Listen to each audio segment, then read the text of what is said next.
Hello friends, welcome to Arpana classes. इस session में मैंने टॉप 30 क्वेश्चन को ली हूँ जो प्रीवियस ईयर्स रेलवे के एग्ज़ाम्स में पूछा गया है और यह आने वाले रेलवे एग्ज़ाम जैसे एनटीपीसी और ग्रुप डी दोनों में काफ़ी सक्रिय भूमिका निभाएगी। तो चलिए इस सेशन को स्टार्ट करते हैं। सार्वभौमिक गुरुत्वाकर्षण कांस्टेंट जी के मूल्य की खोज किसके द्वारा की गई? ऑप्शंस हैं Antoine L Lavoisier, Isaac Newton, Henry Cavendish या जॉन डाल्टन।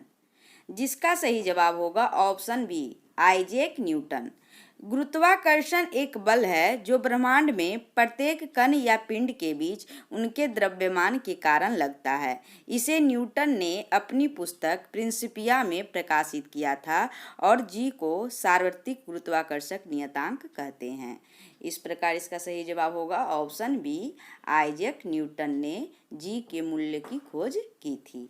नेक्स्ट क्वेश्चन है, निम्नलिखित में से कौन सा एक अम्ल का गुण नहीं है? निम्नलिखित में से कौन सा एक अम्ल का गुण नहीं है? ऑप्शंस हैं अम्ल नीले लिटमस को लाल में परिवर्तित कर देता है, अम्ल का स्वाद खट्टा होता है, अम्ल का स्वाद कड़वा होता है, अम्ल क्षार के साथ मिलकर लवण बनाता है। दिए गए ऑप्शंस में अम्ल के गुण नहीं है। जिसका सही जवाब होगा ऑप्शन सी, अम्ल का स्वाद कड़वा होता है। और बाकी ऑप्शन सही है, जैसे अम्ल नीले लिटमस को लाल में परिवर्तित कर देता है और वही क्षार लाल लिटमस को नीला कर देता है। और बाकी गुण सही है, जैसे अम्ल का स्वाद खट्टा होता है और अम्ल क्षार के साथ मिलकर लवण बनाता है। नेक्स्ट क्वेश्चन है, नोबेल पुरस्कार जीतने वाले भारतीय अर्थशास्त्री हैं। कौन कौन नोबेल पुरस्कार जीतने वाले अर्थशास्त्री हैं? अभिजीत बनर्जी या अमर्त्य सेन या अमित मिश्रा या ए और बी दोनों। नोबेल पुरस्कार से किसे सम्मानित किया गया है? जिसका सही जवाब होगा ऑप्शन डी, अभिजीत बनर्जी और अमर्त्य सेन दोनों, यानी ए और बी दोनों को नोबेल पुरस्कार से सम्मानित किया गया है।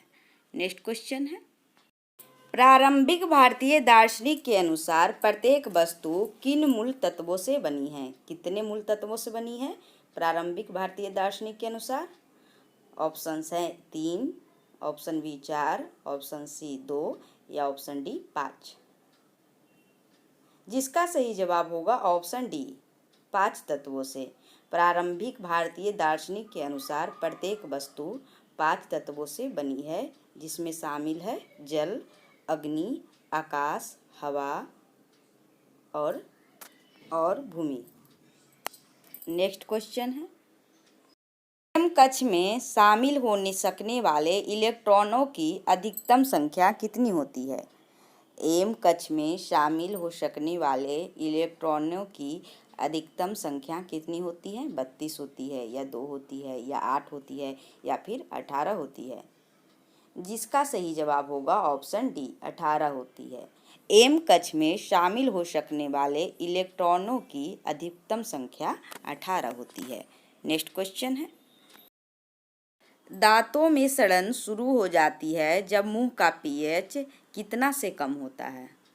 मुंह का पीएच कितना से कम होने पर दांतों में सड़न की प्रक्रिया शुरू हो जाती है? ऑप्शंस हैं 5.4, 5.5, 5.7 या फिर 5.6। जिसका सही जवाब होगा ऑप्शन बी, 5.5। दांतों में जब 5.5 से पीएच कम होने लगती है तो दांतों में सड़न की प्रक्रिया शुरू हो जाती है। नेक्स्ट क्वेश्चन है, कौन सी प्रक्रिया में लोहे को जस्ता की कोटिंग द्वारा संरक्षित किया जाता है? कौन सी प्रक्रिया में लोहे को जस्ता की कोटिंग द्वारा संरक्षित किया जाता है? ऑप्शंस हैं चिकनाई या एनोडाइजिंग या गल्वनाइजेशन या मिश्र धातुकरण। किस प्रक्रिया द्वारा लोहे को जस्ता की कोटिंग द्वारा संरक्षित किया जाता है? जिसका सही जवाब होगा ऑप्शन सी, गल्वनाइजेशन। लौह धातु पर जिंक धातु की परत बैठाने की क्रिया को गैल्वेनीकरण कहते हैं तथा ऐसा लोहा गैल्वेनीकृत लोहा कहलाता है। और लोहे में जंग लगना एक ऑक्सीकरण अभिक्रिया का उदाहरण है। लोहे में जंग लगना किसका उदाहरण है? ऑक्सीकरण अभिक्रिया का। और जंग लगना धातुओं के संचारण के उदाहरण है। और संचारण हेतु दो शर्त होती है। संचारण क्रिया हेतु दो शर्त होती है। पहला है कि ऑक्सीजन या वायु की उपस्थिति। पहला है ऑक्सीजन या वायु की उपस्थिति और दूसरा है वायु में नमी की उपस्थिति। दूसरा है वायु में नमी की उपस्थिति। नेक्स्ट क्वेश्चन है, ऊपर उठाए गए हथौड़ों के पास क्या होता है? ऊपर उठाए गए हथौड़ों के पास क्या होता है? यांत्रिक ऊर्जा या मांसपेशीय ऊर्जा या गतिज ऊर्जा या फिर स्थितिज ऊर्जा। जिसका सही जवाब होगा ऑप्शन डी, स्थितिज ऊर्जा। ऊपर उठाए गए हथौड़ों के पास स्थितिज ऊर्जा होती है। और स्थितिज ऊर्जा किसी वस्तु में उसकी अवस्था या स्थिति के कारण कार्य करने की क्षमता को कहते हैं। स्थितिज ऊर्जा किसे कहते हैं? किसी वस्तु में उसकी अवस्था या स्थिति के कारण कार्य करने की क्षमता को कहते हैं। और स्थितिज ऊर्जा को पोटेंशियल एनर्जी भी कहते हैं। इसका एग्जाम्पल है घड़ी की चाबी में संचित ऊर्जा। क्या एग्जाम्पल है? घड़ी की चाबी में संचित ऊर्जा। नेक्स्ट क्वेश्चन है, नेक्स्ट क्वेश्चन है कि बंगाल का पहला विभाजन वर्ष में हुआ था। बंगाल का पहला विभाजन किस वर्ष में हुआ था?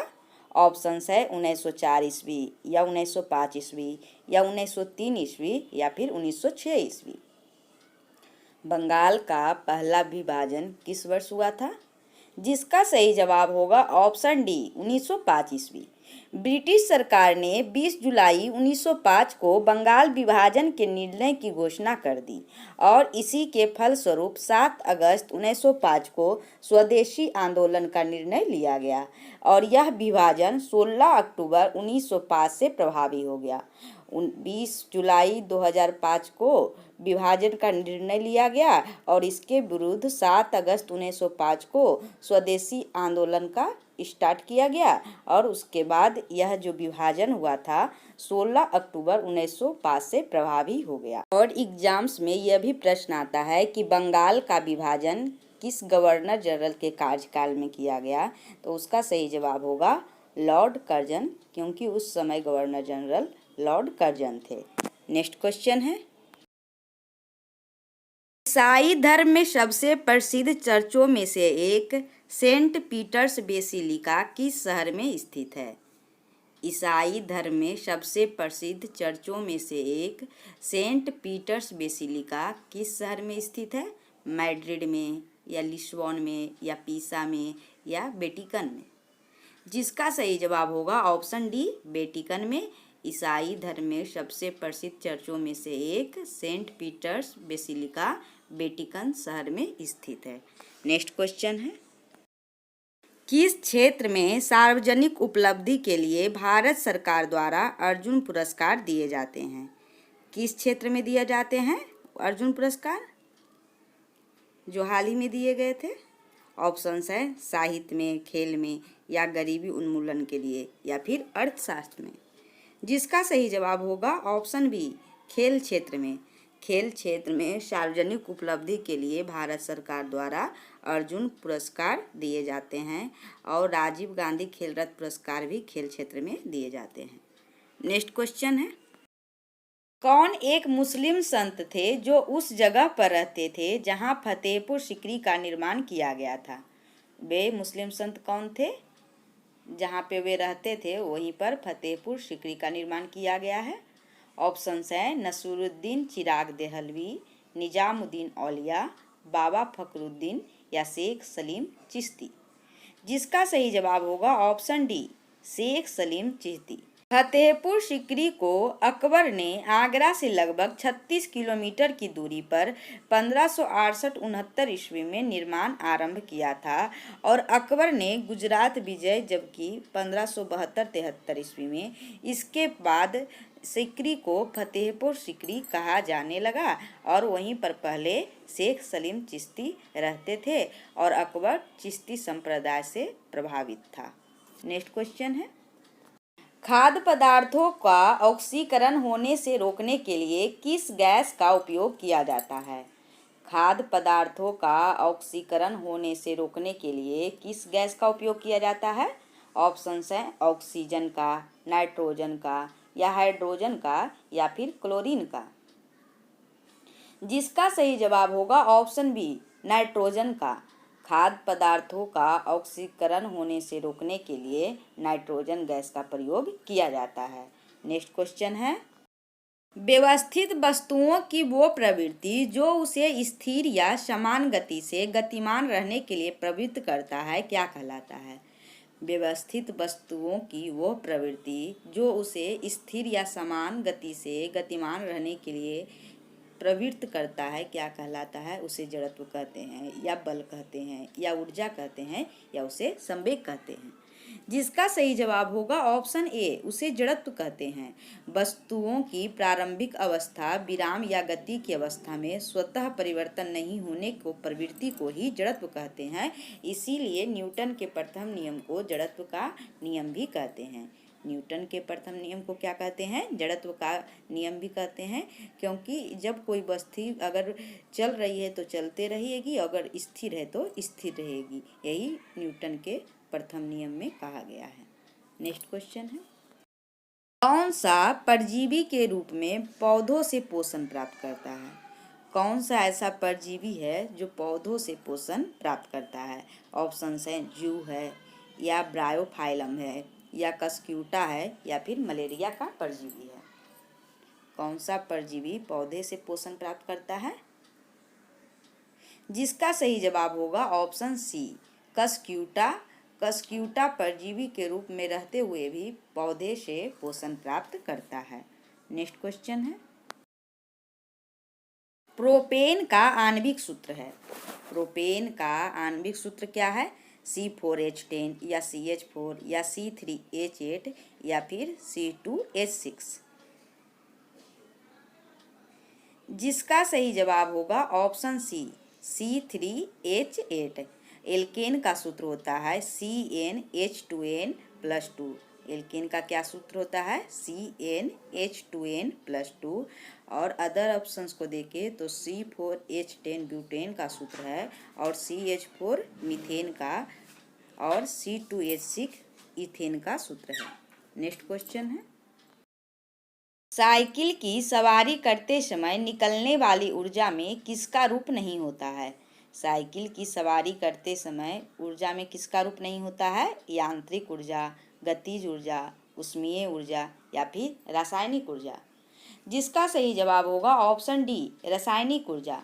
किसी वस्तु में कार्य करने की क्षमता को उस वस्तु की ऊर्जा कहते हैं और ऊर्जा एक अदिश राशि है। ऊर्जा कौन सी राशि है? अदिश राशि है और इसका SI मात्रक जूल है। और ऊर्जा दो प्रकार की होती है। ऊर्जा दो प्रकार की होती है, गतिज ऊर्जा और स्थितिज ऊर्जा। और दिए गए प्रश्न में अगर साइकिल की सवारी करते समय रासायनिक ऊर्जा का रूप नहीं होता है। नेक्स्ट क्वेश्चन है, कौन सा फूल के केंद्र में मौजूद होता है? कौन सा फूल के केंद्र में मौजूद होता है? बाह्य दलपुंज, पंखुड़ियाँ या अंडप या पुष्पकेसर। जिसका सही जवाब होगा ऑप्शन सी, अंडप। फूल के केंद्र में अंडप मौजूद होता है। जायांग पुष्प का वास्तविक मादा भाग है और यह अंडपों, जिसे कार्पल्स भी कहते हैं, उसी से निर्मित होता है। और अदर ऑप्शंस को देखें तो बाह्य दलपुंज तथा दलपुंज को पुष्प का सहायक अंग कहा जाता है और पुमंग और जायांग को पुष्प का आवश्यक भाग कहा जाता है।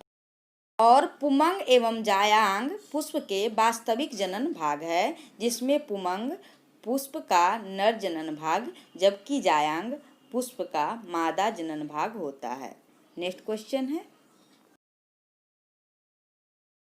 बहुविखंडन द्वारा उत्पन्न होता है। बहुविखंडन द्वारा उत्पन्न होता है। क्या उत्पन्न होता है? राइजोपस, खमीर, प्लेनेरिया या प्लाज्मोडियम।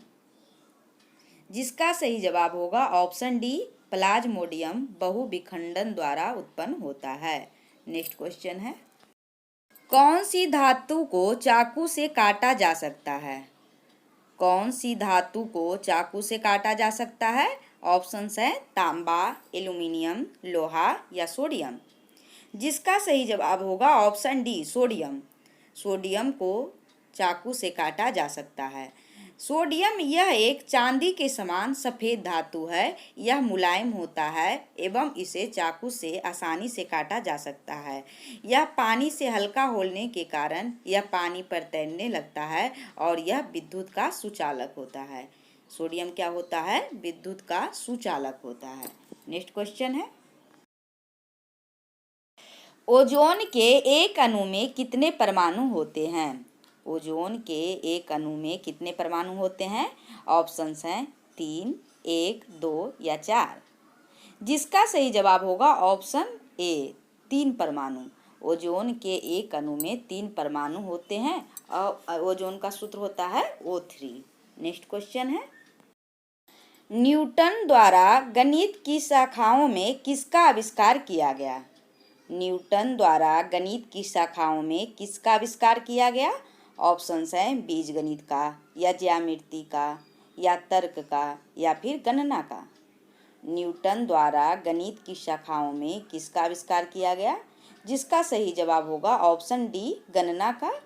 नेक्स्ट क्वेश्चन है, ध्वनि की पिच निर्भर करती है। ध्वनि की पिच किस पर निर्भर करती है? तरंगदैर्घ्य पर या आयाम पर या लय पर या फिर आवृत्ति पर।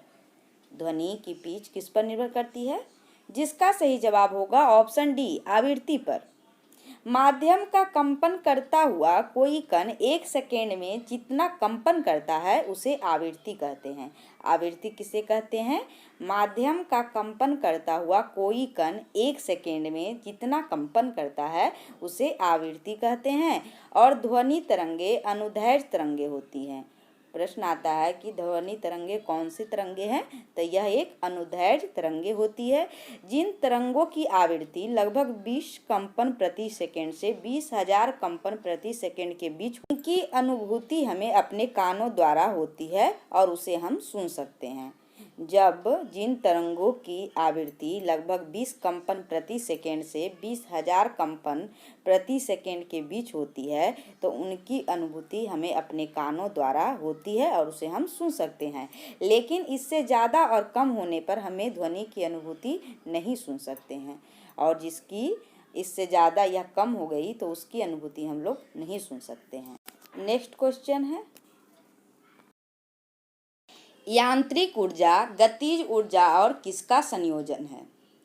यांत्रिक ऊर्जा गतिज ऊर्जा और किसका संयोजन है? स्थितिज ऊर्जा की या ऊष्मीय ऊर्जा की या परमाणु ऊर्जा की या रासायनिक ऊर्जा की। जिसका सही जवाब होगा ऑप्शन ए, स्थितिज ऊर्जा की। किसी वस्तु में कार्य करने की क्षमता को उस वस्तु को ऊर्जा कहते हैं और ऊर्जा एक अदिश राशि है और इसका एसआई मात्रक जूल है। ऊर्जा 2 प्रकार की होती है। कौन कौन होती है? गतिज ऊर्जा और स्थितिज ऊर्जा। और यांत्रिक ऊर्जा गतिज ऊर्जा और स्थितिज ऊर्जा का संयोजन है। नेक्स्ट क्वेश्चन है, इस वास्तुकला में मुख्य रूप से चैत्य विहार, स्तूप और स्तंभ होते हैं। किस वास्तुकला में मुख्य रूप से चैत्य विहार, स्तूप और स्तंभ होते हैं? ऑप्शंस हैं मौर्य में या बौद्ध में या मुगल में या फिर हिंदू में। जिसका सही जवाब होगा ऑप्शन बी, बौद्ध में। भारतीय संदर्भ में कलाओं के प्रारंभिक विकास बौद्ध धर्म का विशेष योगदान रहा है। भारतीय संदर्भ में कलाओं के प्रारंभिक विकास में बौद्ध धर्म का विशेष योगदान रहा है। और इसमें जो चैत्य है, चैत्य का संबंध बौद्ध मंदिरों से है और वही विहार का संबंध भिक्षुओं के निवास स्थान और शिक्षा दीक्षा से है। नेक्स्ट क्वेश्चन है, निर्वात में प्रकाश का वेग कितना होता है? निर्वात में प्रकाश का वेग कितना होता है? ऑप्शंस हैं 3 × 10⁻⁶ मीटर प्रति सेकेंड 3 इंटू 10⁻7 मीटर प्रति सेकेंड, या 3 इंटू 10⁸ मीटर प्रति सेकेंड, या 2 इंटू 10⁸ मीटर प्रति सेकेंड। निर्वात में प्रकाश का वेग कितना होता है? जिसका सही जवाब होगा ऑप्शन सी। निर्वात में प्रकाश का वेग 3 इंटू 10⁸ मीटर प्रति सेकेंड होता है, और वही कांच में 2 इंटू 10⁸ मीटर प्रति सेकेंड, जो कि डी ऑप्शन में है, 2 इंटू 10⁸ मीटर प्रति सेकेंड, यह किस में होता है? कांच में होता है। और पानी में प्रकाश का वेग 2.25 इंटू 10⁸ मीटर प्रति सेकेंड होता है। नेक्स्ट क्वेश्चन है, विश्व के सबसे बड़े खारे रेगिस्तानों में से एक कच्छ का रण भारत के किस राज्य में स्थित है? कच्छ का रण भारत के किस राज्य में स्थित है? ऑप्शंस हैं असम, गुजरात, तेलंगाना या मध्य प्रदेश। जिसका सही जवाब होगा ऑप्शन बी, गुजरात में। गुजरात में कच्छ का रण स्थित है, और गुजरात की राजधानी है गांधीनगर। नेक्स्ट क्वेश्चन है, वाहनों की हेडलाइट में प्रयुक्त दर्पण कौन सा होता है? वाहनों की हेडलाइट में प्रयुक्त दर्पण कौन सा होता है? ऑप्शंस हैं समतल उत्तल दर्पण, या समतल दर्पण, या उत्तल दर्पण, या फिर अवतल दर्पण। जिसका सही जवाब होगा ऑप्शन डी, अवतल दर्पण। जिस गोलीय दर्पण का परावर्तक तल धंसा रहता है उसे अवतल दर्पण या कहीं कहीं अभिसारी दर्पण भी लिखा रहता है कहते हैं। और अवतल दर्पण का उपयोग होता है गाड़ी के हेडलाइट में, सर्च लाइट में, सोलर कुकर में, दाढ़ी बनाने में, तथा आँख, कान एवं नाक के डॉक्टर इसका इस्तेमाल करते हैं। अवतल दर्पण का उपयोग किस चीज़ में होता है? गाड़ी के हेडलाइट में, सर्च लाइट में, सोलर कुकर में, दाढ़ी बनाने में, और आँख, कान एवं नाक के डॉक्टर इसका प्रयोग करते हैं। नेक्स्ट क्वेश्चन है, विद्युत आवेश की एसआई इकाई क्या है? विद्युत आवेश की एसआई इकाई क्या है? ऑप्शंस हैं वोल्ट, कूलम्ब, एम्पेयर या ओम। जिसका सही जवाब होगा ऑप्शन बी, कूलम्ब। विद्युत आवेश की एसआई इकाई कूलम्ब होता है, और एम्पेयर विद्युत धारा का होता है, और ओम प्रतिरोध का एसआई मात्रक होता है। नेक्स्ट क्वेश्चन है, कौन सा जीव पुनर्जनन और मुकुलन द्वारा प्रजनन कर सकता है? कौन सा जीव पुनर्जनन और मुकुलन द्वारा प्रजनन कर सकता है? ऑप्शंस हैं प्लेनेरिया, या हाइड्रा, या प्लाज्मोडियम, या फिर खमीर। जिसका सही जवाब होगा ऑप्शन बी, हाइड्रा। हाइड्रा एक ऐसा जीव है जो पुनर्जनन और मुकुलन द्वारा प्रजनन कर सकता है। इस प्रकार रेलवे प्रीवियस ईयर का टॉप 30 क्वेश्चन का यह सेट समाप्त हुआ। अगर यह वीडियो आपको अच्छी लगी हो या हेल्पफुल लगी हो तो लाइक और सब्सक्राइब करें। Thank you for watching.